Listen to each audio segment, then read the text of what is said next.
All right, joining us now is Ryan Hollins. He's an analyst for the Houston Rockets, who play later tonight, Game 3 against the Golden State Warriors in the Bay Area. Ryan, we appreciate you taking the time to jump on with us. I know you're probably very busy today with a game in a couple of hours, but Game 3, this Houston Rockets team on the road. How do you think this somewhat young or maybe inexperienced is the better way to say? How do you think they perform tonight on the road?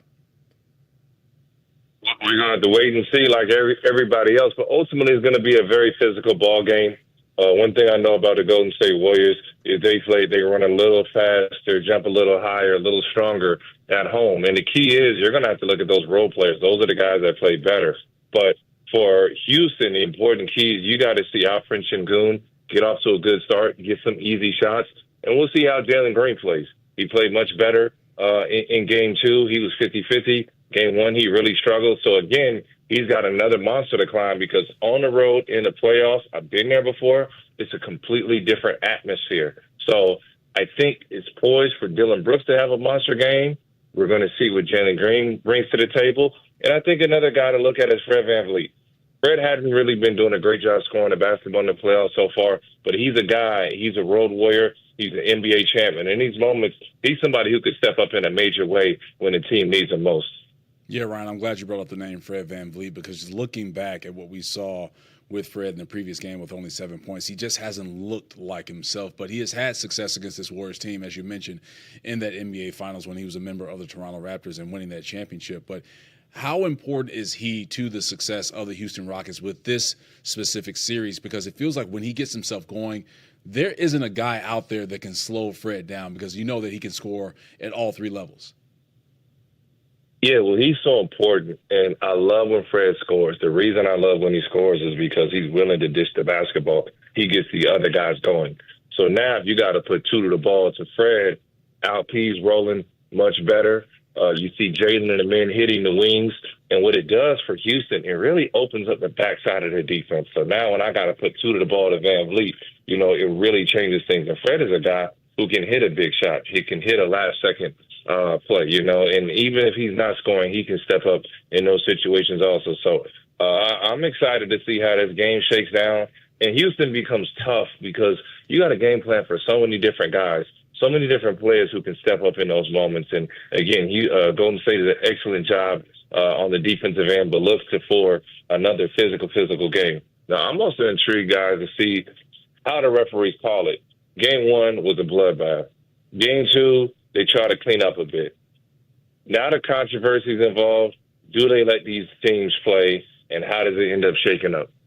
That's something that we talked about earlier on the show is that being a betting show here, looking at taking the total over 205.5. And I know you're calling the game, Ryan, and so you don't have to tell us what you would bet or anything like that. But just thinking the way this series is going with the refs and the whistle, I mean, you expect the refs to maybe call things a little bit more. And so if that happens, we get some more free throws, maybe a higher scoring game because of the way the game is called.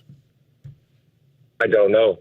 We have no idea. We've seen both. And as a player, you go into the situation and you have to adjust quickly. You genuinely don't know how it's going to be called, and that's the excitement of playoff basketball. Now, I can tell you one thing right now, more than ever, these playoffs, this NBA season has been the most physical that I have seen in absolute years. And we'll see how that shakes up. And a team like the Houston Rockets is absolutely taking advantage. And make no mistake, the Golden State Warriors, they may not be as physical inside. They're more position defenders. But I'm going to tell you right now, on the perimeter, they put their hands on you. They hold, they slap, they grab. They do all those things. So, while they're crying for fouls and whatnot, I'm going to tell you right now, that's a really physical team on the perimeter also. And, Ryan, you played in that era where it was physical basketball, especially in the playoffs, and you were manning down the lane area. So as a old-school type guy, when you think of eras, you got to appreciate that the refs are allowing some physicality in these series. Oh, it's been fun, and that's where Steven Adams has had his imprint on the game. Man, he really protects our guys on the back line. Ime Udoka is coaching at his best and putting our guys in scenarios. And the one thing Ime's saying is, play hard. They'll adjust to our whistle. And if you get in foul trouble, we have somebody stepping up right behind you. When Dylan Brooks would get two early ones, Our team really struggled last season. This year, though, now you can go to Amin Thompson. Now you can go to Tari Issa. So that depth on the wing, now you can go to Jabari Smith Jr. That depth on the wing has allowed Ime to play a physical brand of basketball that has beat a lot of teams up on the other side. We're talking with Ryan Hollins, analyst for the Houston Rockets and 10-year NBA vet. Ryan, have you heard anything about the status of Jimmy Butler tonight? And if not, being a former player and seeing the injury that he went through, like, do you think he does play tonight? I have not seen or heard anything about it. I've had a tailbone bruise, not a glute bruise. My assumption is Jimmy has been banged up long before this, but if there's a playoff game, Jimmy Butler's going to try to be in it. That's my assumption. It would have to be an act of God for Jimmy Butler not to play in this game. All right, I'm going to tell you that one right now. I'll be utterly surprised. And not to mention, he walked off on his own 2 feet. He didn't go off on no stretcher. He went in a wheelchair. Now, we don't know how he felt the next day, but ultimately, through a bruise, Jimmy Butler will be on the floor. That is my take as a player. And when you game plan for guys like that, you assume he's going to be running full speed. He's not going to be hobbled. You're going to have to earn everything you have against him. So I do believe that he will be out there. Again, don't quote me. That's my take, and that's how we would prepare for the situation. Yeah, no doubt about that. But then also going back to the Houston Rockets side of things, and you mentioned Jalen Green and just how he was able to explode in game 2. And you can't help but to think that with Jimmy's absence on the court, that opened up things for Jalen. So would it potentially be Jimmy being hobbled or not playing in this game today? What are your expectations for Jalen Green, especially coming off of that 38-point performance in game 2?